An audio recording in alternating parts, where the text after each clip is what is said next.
ادا کرتے ہیں زندگی اور اس کی سانسوں کے لیے.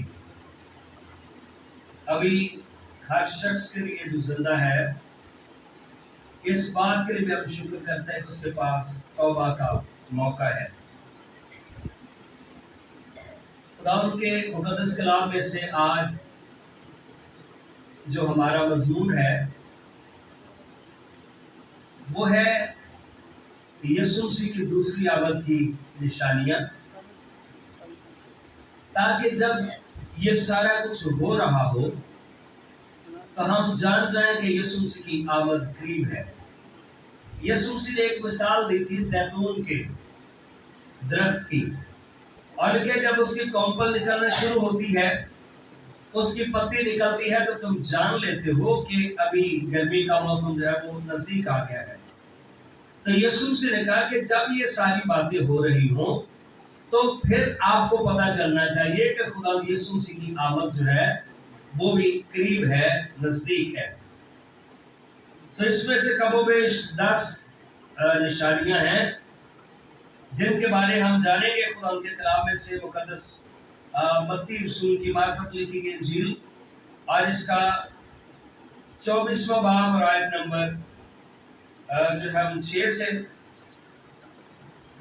تو 3 سے ہم پڑھتے ہیں. اور جب وہ زیتون کے پہاڑ پر بیٹھا تھا، اس کے شاگردوں نے الگ اس کے پاس آ کر کہا، ہم کو بتا کہ یہ باتیں کب ہوگی.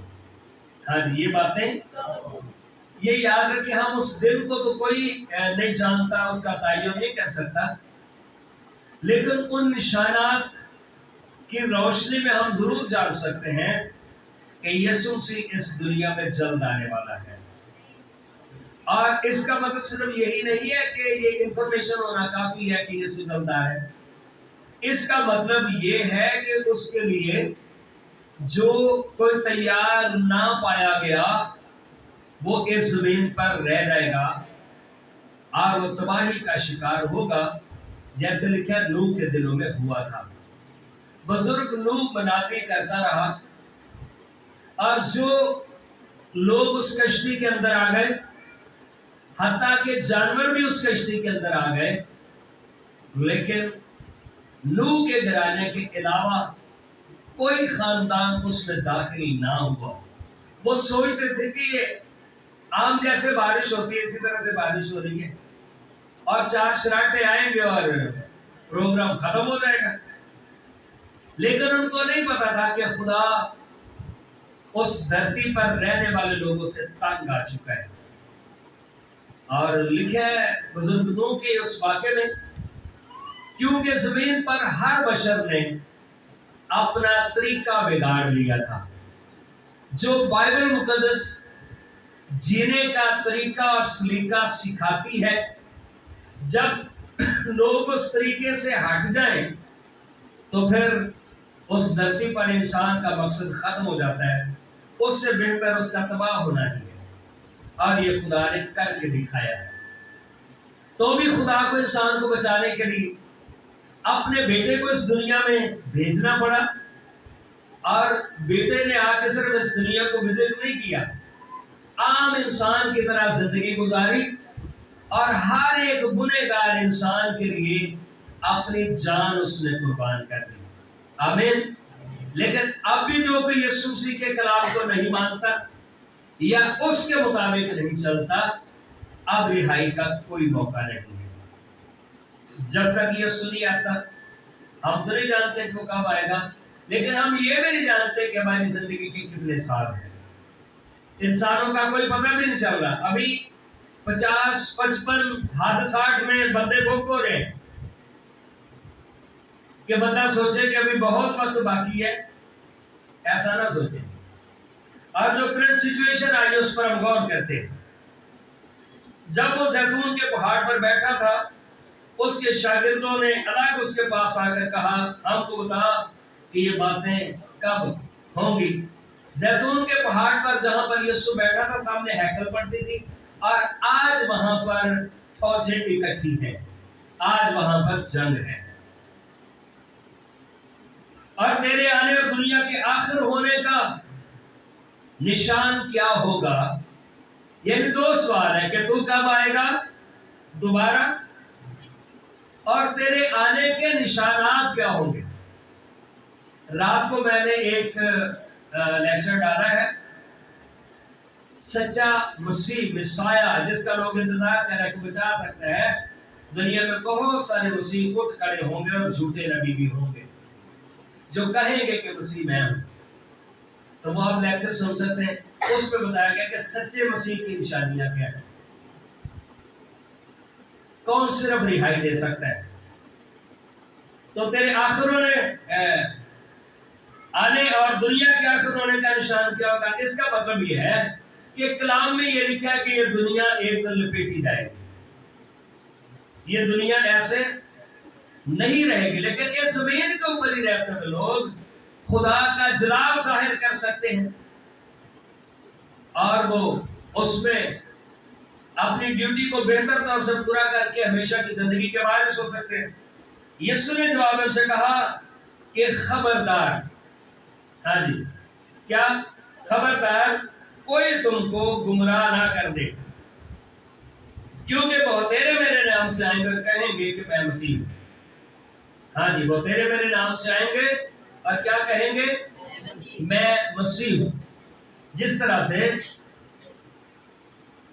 ابھی یروشلم میں کوئی ہوگا کوئی 35 سال حد 40 سال کا آدمی، جو یہودی اس کو کہہ رہے ہیں کہ یہ مسایہ ہے، وہ ان کی شرع کا بڑا نالجیبل آدمی ہے، علم رکھتا ہے، ذہین ہے، اس کا دعویٰ ہے کہ میں یہودیت کو پوری دنیا میں تسلط دلا سکتا ہوں، غلبہ دلا سکتا ہوں، اس لیے مجھے اپنا لیڈر بناؤ۔ ٹھیک ہے، اسی طرح سے جو قادیانی ہے وہ کہتے ہیں کہ ہمارا جو آخری امام ہے وہ مسیح ہے۔ اگر ویڈیوز آپ میڈیا پہ دیکھیں، بچے چاجدیاں چیزاں نہیں ملے، فضولیات بے شمار، اس میں ان کی جتنی بھی قادیانیوں کی ویڈیو آئے گی اس میں ان کے لیے وہ مسیح ہی لکھتے ہیں، مسیح لکھتے ہیں۔ تو پھر جو لوگ نہ سمجھ ہیں، جن کو پتہ ہی نہیں ہے، وہ گمراہ ہو سکتے ہیں کہ شاید یہ مسیح ہے۔ ٹھیک ہے، اسی طرح سے دیگر جو لوگ ہیں وہ بھی کہتے ہیں کہ ہمارے مذہب کا غلبہ ہوگا، تو ہر کوئی زور لگا ہے، لیکن بالآخر یسوع مسیح اس دنیا میں ایک بار پھر آئے گا اور مسیح آ چکا ہے۔ آمین، مسیح اور جو کہے۔ اور پھر ایمان کی کتاب کے 5ویں باب میں 2 بندوں کا ذکر کیا گیا ہے، تیوداس اور یہودا گلیلی۔ انہوں نے بھی کہا تھا کہ ہم مسیح ہیں، لیکن وہ مارے گئے، تو 400 لوگ ان کے پیروکار بنے، اور جب وہ مارے گئے تو ان کی جماعت بھی ختم ہو گئی، لیکن رہے گا نام سدا دے کر مسیحا۔ مسیحیت کے ماننے والے آج پوری دنیا کے اندر پائے جاتے ہیں، ہاللیلویا، اور سب سے زیادہ تعداد میں پائے جاتے ہیں، چونکہ امام کی کتاب میں فیصلہ یہی ہوا تھا۔ گملیل جو یہودیوں کا لیڈر تھا، بزرگ تھا، اور دیگر ان کی کیبنٹ، انہوں نے کہا او یار ٹینشن نہ لو، اگر یہ رسول مقدس پطرس جب منادی کر رہے تھے، اگر یہ خدا کی طرف سے ہوئے تو یہ قائم رہیں گے، اور اگر یہ خدا کی طرف سے نہ ہوئے، محض انسانی تدبیر سے ہیں، تو یہ ہلاک ہو جائیں گے جیسے پہلے ہلاک ہوئے ہیں۔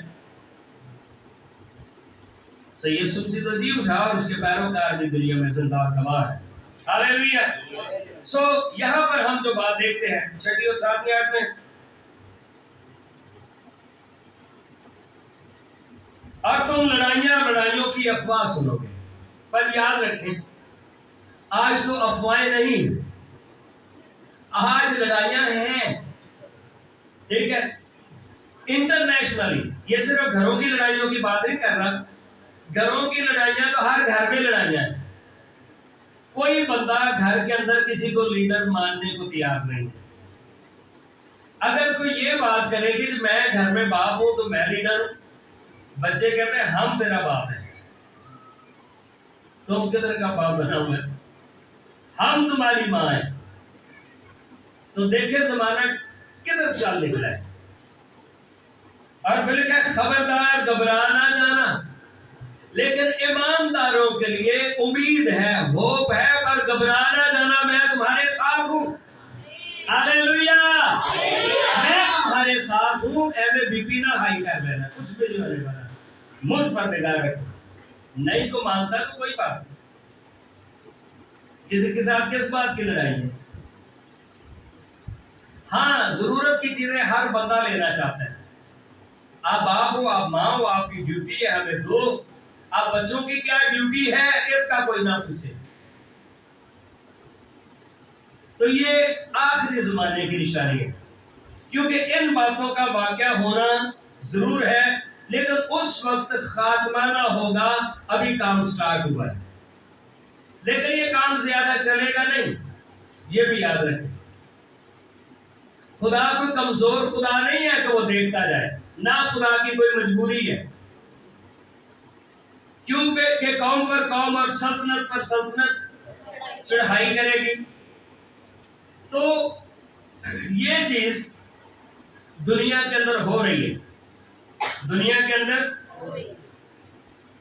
اور جگہ جگہ کال پڑیں گے۔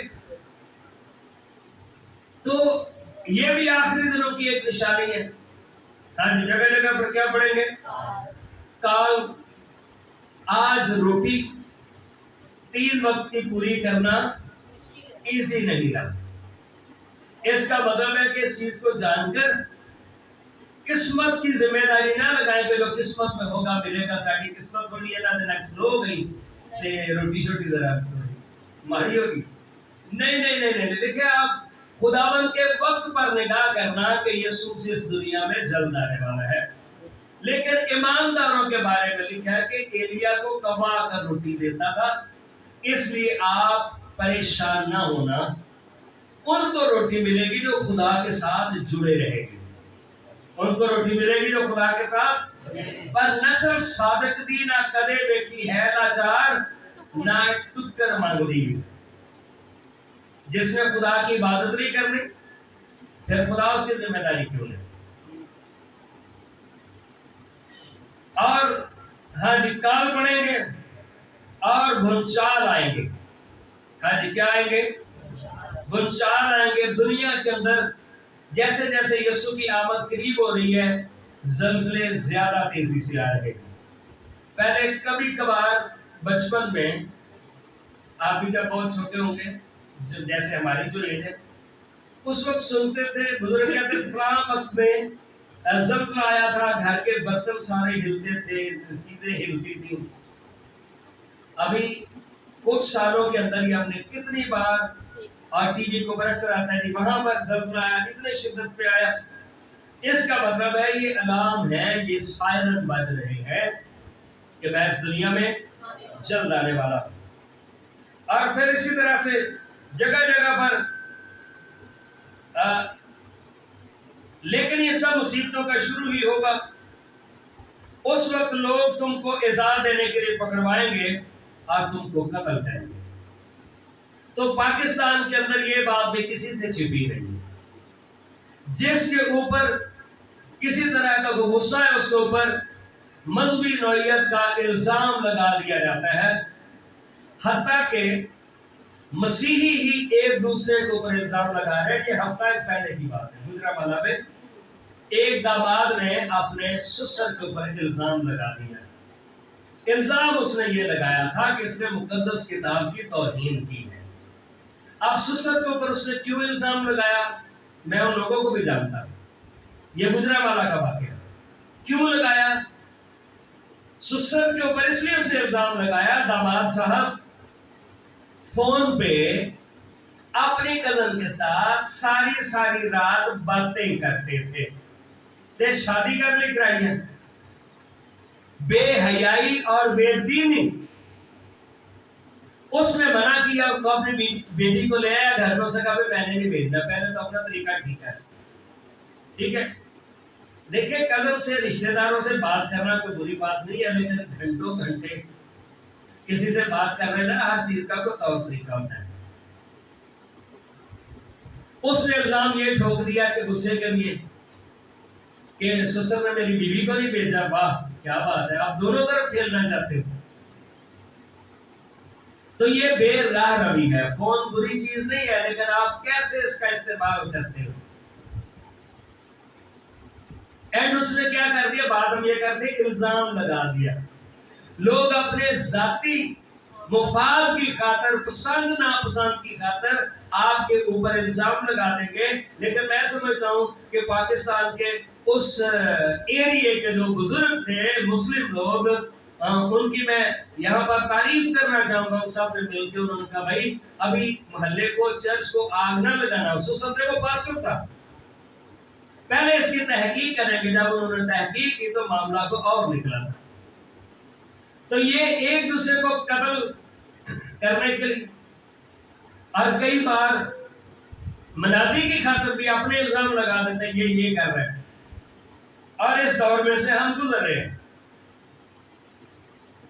اور پھر لکھا ہے، ہاں جی، تو یہ چوتھی بات کہ دنیا کے اندر دیگر جگہوں پر بھی آج اگرچہ بہت زیادہ لبرل دور ہے، لیکن کئی ملکوں کے اندر منادی کرنا مشکل ہے. یسوع کے نام کی خاطر کلیسیا دکھ اٹھا رہی ہے. ٹھیک ہے، تو اس طرح کے واقعات دنیا کے اندر ہوں گے. اور میرے نام کی خاطر سب قومیں تم سے دعوت رکھیں گی. اس وقت بتیرے ٹھوک کر کھائیں گے اور ایک دوسرے کو پکڑوائیں گے اور ایک دوسرے سے عداوت رکھیں گے اور بہت سے جھوٹے نبی اٹھ کھڑے ہوں گے. کیا بہت سارے؟ اس کا مطلب ہے جو دعوے دار ہوں گے کہ مسیح میں ہوں. اور ہم ہی آپ کو رہائی دے سکتے ہیں. بہت سارے آپ کو یہ مشورہ دیں گے کہ آپ راہ مستقیم پر آ جاؤ، پر یسوع نے کہا راہ حق اور ہمیشہ کی زندگی. آپ کے پاس راہ مستقیم آلریڈی ہے اور آپ کو اس کا یقین ہونا چاہیے کہ آپ ٹھیک راہ پر ہیں. اور بہتیروں کو گمراہ کریں گے. لیکن جو شخص بائبل مقدس کو نہیں جانتا وہ گمراہی کے اندر چلا جائے گا اور وہ سمجھے گا شاید یہی کچھ ٹھیک ہے. ٹھیک ہے، وہ لوگ جو ہے وہ گمراہی کے اندر جو ہے وہ چلے جائیں گے. اور بے دینی کے بڑھ جانے سے بہتیروں کی محبت ٹھنڈی پڑ جائے گی. تو محبت تو بعد کی بات ہے، پہلے بے دینی پر غور کرتے کہ بے دینی کا معیار کیا ہے، کہاں تک ہے. بے دینی بڑھ جائے گی نہیں، بلکہ بے دینی بڑھ چکی ہے. بے دینی بڑھ چکی ہے. بے دینی کا مطلب ہے ایسا بندہ جس کا پاس کوئی راستہ نہ ہو، بے راہ گمراہ، جدھر مرضی چل رہا ہے، کوئی قاعدہ اور کوئی قانون نہ ہو. اس کو کیا کہتے ہیں؟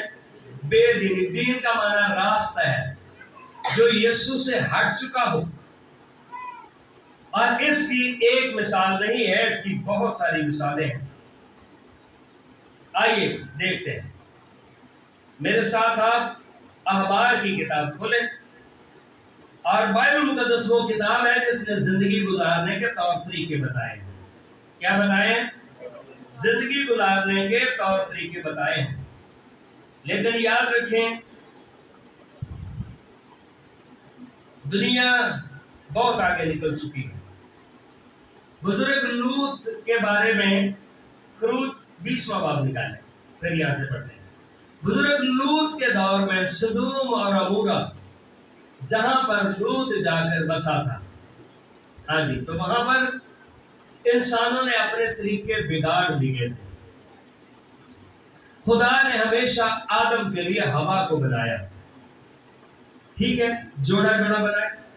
لیکن وہاں پر بھی لکھا ہے کہ لوگوں نے غیر تباہ جو طبیعت کے نیچر کے الٹ کام شروع کر دیے.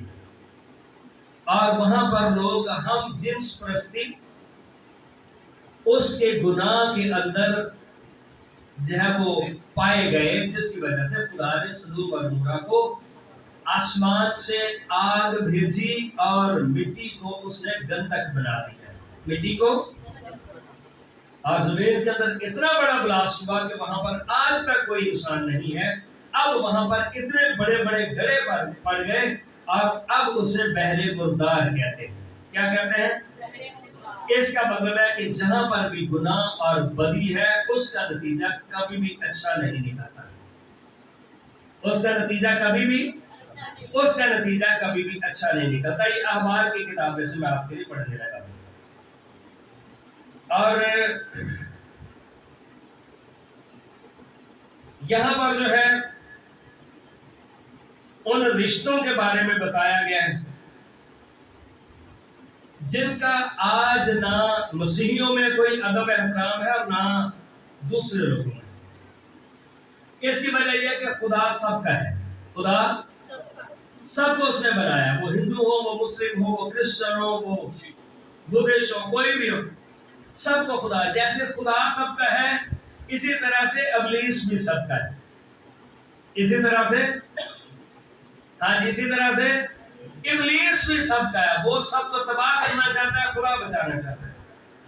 اور 17ویں آیت میں، احبار 20واں باب اور 17ویں آیت میں، اور اگر کوئی مرد اپنی بہن کو جو اس کے باپ کی یا اس کی ماں کی بیٹی کو لے کر اس کا بدن دیکھتے. ہاں جی، کس کو؟ اپنی بہن کو، جو سوتیلی بہن ہو یا پھر سگی بہن ہو، اسے بے پردہ کرے اور اس کی بہن اس کا بدن دیکھے تو یہ شرم کی بات ہے. اس کا مطلب یہ ہے اس بے حیائی کی ابتدا کہاں سے ہوتی ہے؟ چھوٹے چھوٹے چٹے پا کے گھر سے بیٹیاں پیدا تھے سب نے. ہاں جی، اس ایڈوانس زندگی تو بعد آیا. ایڈوانس زندگی سے بعد آیا. پہلے وہ دونوں اپنی قوم کے لوگوں کی آنکھوں کے سامنے قتل کیے جائے.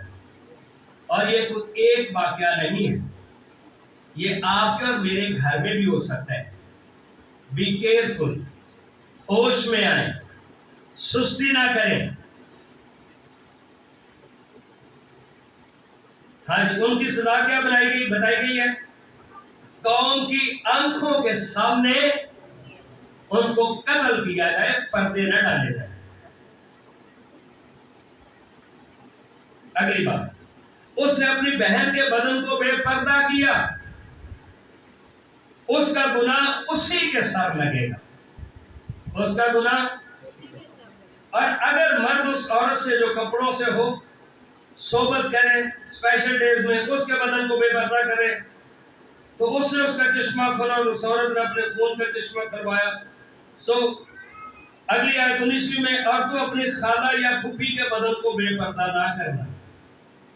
اگلی بات کون سی ہے؟ خالہ اور کوئی بندہ میرے کہنے لگا کہ مجھے تو رشتہ کرنا ہے. میں پوچھا بھئی یہ رشتہ کی ہونا کری؟ پہلے نمبر تے نشہ بیچوا تے دوجا اپنی مامی نو کٹ کے لے گیا تے کر کرا کے طلاق تے ہو گئی. نہ مامی کسے کھاتے جو کی رہی تے نہ پاجا کسے کھاتے جو کہ مامے نو ذلیل کر دیتا. اس کا مطلب یہ ہے کہ دنیا کہاں تک پہنچ چکی ہے. اس طرح تو جانور کرتے ہیں، انسان نہیں کرتے. کون کرتے ہیں؟ اس طرح سے جانور کرتے ہیں، انسان نہیں کرتے. انسانوں میں ایسا نہیں ہوتا. اور پھر لکھا ہے، ٹھیک ہے، تو یہ ساری باتیں آگے خالہ پھوپھی کے بدن کو تائی ہے. ایسا کرے اس نے اپنے قریبی رشتہ دار کو بے پردہ کیا. ایک بیٹی کے لیے، بہن کے لیے، بیوی کے لیے پناہ کی جگہ کون ہے؟ کون سی جگہ ہے؟ گھر سے زیادہ محفوظ کوئی جگہ نہیں. لیکن اگر وہ گھر میں محفوظ نہ ہو پھر وہ روڈ پہ اسے بٹھا دے، کہاں جائے وہ؟ کون اس کو پروٹیکشن دے گا؟ اور یہ باتیں کرتے ہوئے مجھے کوئی جسے کہہ سکتے ہیں نا کہ ندامت یہ کرنی چاہیے، کیونکہ یہ بائبل مقدس کی بات. زمانہ بہت بگڑ چکا ہے اور یہ کسی ایک کی بات نہیں میں کر رہا، اور ایک مذہب کی بھی میں بات نہیں کر رہا. ہم جن کو کہتے ہیں ہم کیسے ہیں؟ سو ان دونوں کا گناہ انہی کے سر پر لگے گا. اور اگر بھی اپنی چچی یا تائی سے صحبت کرے تو اس نے اپنے چچا یا تاؤ کے بدن کو، چونکہ میاں اور بیوی ایک بدن ہے، وہ اس نے اپنے تائے کے بدن کو بے پردہ کیا. جب رشتوں کا احترام ختم ہو جائے اس کا مطلب ہے کہ دنیا کا خاتمہ دروازے پہ کھڑا ہوا ہے، قریب ہے. سون کا گناہ ان کے ساتھ لگے گا. اور وہ آگے سزا بھی بتائی گئی ہے، لا ولد مرے گے، ان کی اولاد نہیں ہوگی. یہ سزا خدا نے. اگر کوئی شخص اپنے بھائی کی بیوی کو رکھے تو یہ نجاست ہے. یہ کیا ہے؟ وہ یہ رسپیکٹیبل بھابھی کا رشتہ رسپیکٹیبل ہے، قابل احترام ہے. حتیٰ کہ یسوع نے کہا اگر تو نے بری نظر سے بھی کسی پر نگاہ کی تیرے کھاتے میں نے گناہ لکھ دیا ہے. اس نے اپنے بھائی کو بدن کو بے پردہ کیا، وہ لا ولد رہیں گے. سب تم میرے ساتھ آئے اور احکام ماننا اور ان پر عمل کرنا، تاکہ وہ ملک جس میں میں تم کو بسانے کو دیے جاتا ہوں تم کو اگل نہ دے، تمہیں باہر پھینک دے. سو آخری زمانہ کی جو پیشن گوئیاں ہم سیکھ رہے ہیں ان میں سے ایک یہ بھی ہے، اور ایک پیشن گوئی یہ بھی ہے کہ عقل بڑھ جائے گی. آج کیا بڑھ جائے گی؟ دانیل کی کتاب کا 12واں باب. اب میسج کو اینڈ کی طرف لا، زیادہ لمبا نہ ہو. دانیل اور اس کا 12واں باب. اب جہاں تک عقل اور فہم کے بارے میں بات چیت ہوتی ہے تو موبائل کے آپشن ہاتھوں میں ایٹم بم دے دیے کمیٹیاں پا کے. ٹھیک ہے نا؟ پہلے بچے کتابوں کے لیے روتے تھے، میرے پاس بک نہیں ہے، میرے پاس پینسل نہیں ہے. بچوں کا جھگڑا ہوتا تو روز پینسل کو زیادہ شارپ کر رہے تھے تو ختم ہو جاتی. پھر آ کے شور میرے پاس پینسل نہیں ہے، میرے پاس پین نہیں ہے. آج بچے موبائل کے لیے پیکج کے لیے روتے ہیں. ہم اپنے ہاتھوں سے اپنی نسل کو تباہ کر رہے ہیں، جہنم میں جھونک رہے ہیں. انہاں نے منہ چڑھو رہ گئے کتنے بیٹے سونے جہالت میں مر رہے تم نے کہ موبائل ضرور ہونا چاہیے تھا.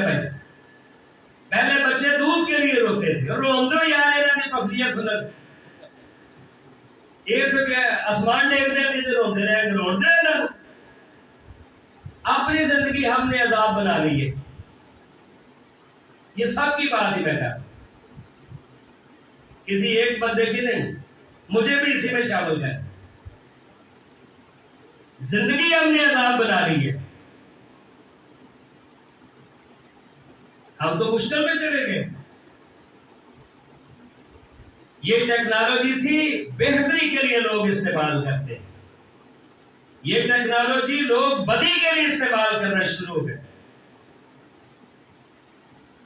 اس کا کیا استعمال ہے؟ نہ ان کو انگلش آتی ہے، نہ ان کو اردو آتی ہے، نہ ان کو سائنس آتی ہے. جاہل قوم پیدا ہو گئی ہے. ہم تو جہالت میں ترقی کر رہے ہیں. کیا ہم کوئی قوم نہیں رہے؟ اگر پاکستان کے اندر قوم نہیں ہے، یہ بھیڑ ہے جاہلوں کی. ہاں جی 12ویں باب کی آیت نمبر 4 میں لکھا ہے، چلو 2 سے پڑھتے ہیں، پہلی سے پڑھتے ہیں. اور اس وقت میکائیل مقرب فرشتہ جو تیری قوم کے فرزندوں کی حمایت کے لیے کھڑا اٹھے گا، اور ویسی تکلیف کا وقت ہوگا کہ ابتدائی اقوام سے اس وقت تک کبھی نہ ہوا ہوگا. اور اس وقت تیرے لوگوں میں سے ہر ایک جس کا نام کتاب میں لکھا ہوگا. کون سی کتاب میں؟ زندگی کی کتاب میں، کتاب حیات میں جس کا نام لکھا ہوگا. پیچھے ہم نے پڑھا ہے بدکاروں کو وہ شہر اگل دے گا، بدکاروں کا اس شہر میں کوئی داخلہ نہیں ہے۔ پہلی تلاوت بھی آپ نے اس میں،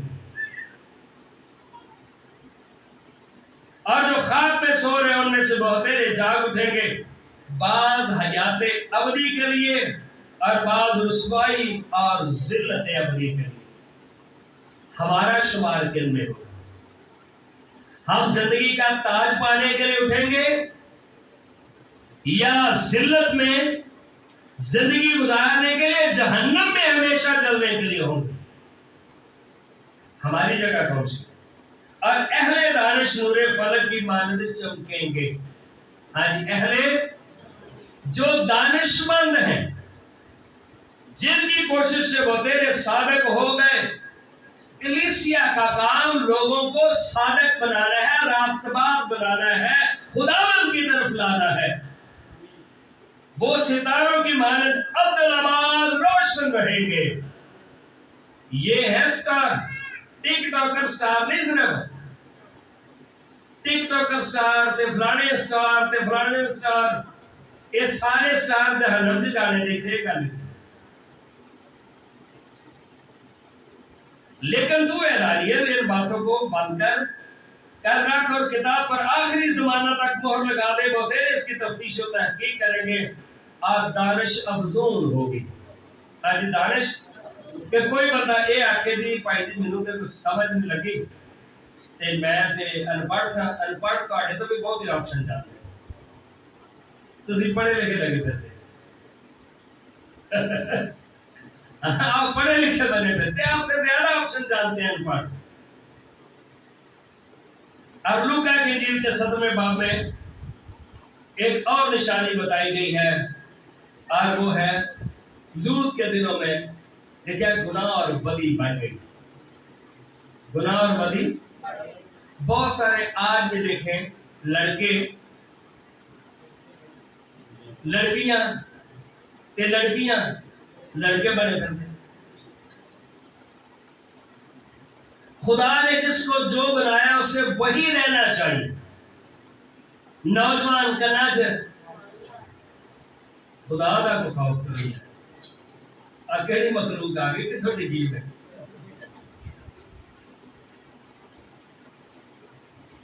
اور 8ویں جو بات بائبل مقدس میں لکھی ہے وہ ہے انجیل ساری دنیا میں پھیل جائے گی۔ انجیل خداوند نے عقل دی تھی لوگوں کو، موبائل بنایا جائے کہ ہر بندہ انجیل کا پیغام دنیا کے اندر پہنچ جائے۔ میڈیا اس لیے خدا نے بنایا تھا۔ ابلیس کو تو بہت تیز نکلا، ٹینشن ہی نہ رہے، میں اپنا پیغام ہر گھر سے پہنچا دوں گا، بلکہ ہر ایک بندے تک پہنچا دوں گا۔ ہر بندے کا پرسنل موبائل پہ وہ دیتے پاسورڈ انہاں کو پرسنل کر دے گا دنیا میں۔ اور پھر 9ویں بات یہ لکھی ہے کہ آخر دنوں کے اندر بہت سارے نشانات ہوں گے۔ آخر دنوں کے اندر بہت سارے، جیسے سورج گرہن پوری دنیا کے اندر، آسمانوں پر نشانات۔ اور 10ویں بات یہ ہے کہ ان نشانات میں سے کئی جھوٹے نشانات بھی ہوں گے اور کئی سچے بھی ہوں گے۔ تو جس طرح سے خدا کے لوگ کر رہے ہیں اس طرح سے ابلیس کے لوگ ہیں وہ بھی کر رہے ہوں گے، لیکن اس میں سے فرق آپ نے پہچاننا ہے۔ موسیٰ معجزہ کر رہا تھا، اسی طرح سے جو مصری جادوگر تھے وہ بھی معجزہ کر رہے۔ موسیٰ نے دعا کی، مینڈک آ گئے، ان کی بھی ایک دیوی تھی ہیکا جس کی شکل مینڈک کی طرح کی، انہوں نے بھی مینڈک بنا لی۔ پر یاد رکھیں خدا ہمیشہ غالب آتا ہے۔ موسیٰ نے مٹی اڑائی اور ملک میں پڑ گئی جوئیں، اب جوؤں کی شکل کی ان کی کوئی دیوی نہیں، ان کے منتر ختم ہو چل رہے ہیں۔ ہمیشہ خدا ہی کا رہا۔ سو بائبل مقدس کی روشنی میں ہم یہ باتیں دیکھتے ہیں، پاکیزگی کی زندگی گزاریے، راست بازی کی زندگی گزاریے۔ حقوق کی کتاب میں لکھا ہے خدا کی آنکھیں ایسی پاک ہے کہ وہ بدی کو خدا کی نگاہ سے کوئی بدلہ نہیں چھپ سکتا. اس لیے کوئی ایسا کام نہ کرے جس کی وجہ سے ہمیں شرمندگی اٹھانی پڑے. خدا آپ کے ساتھ.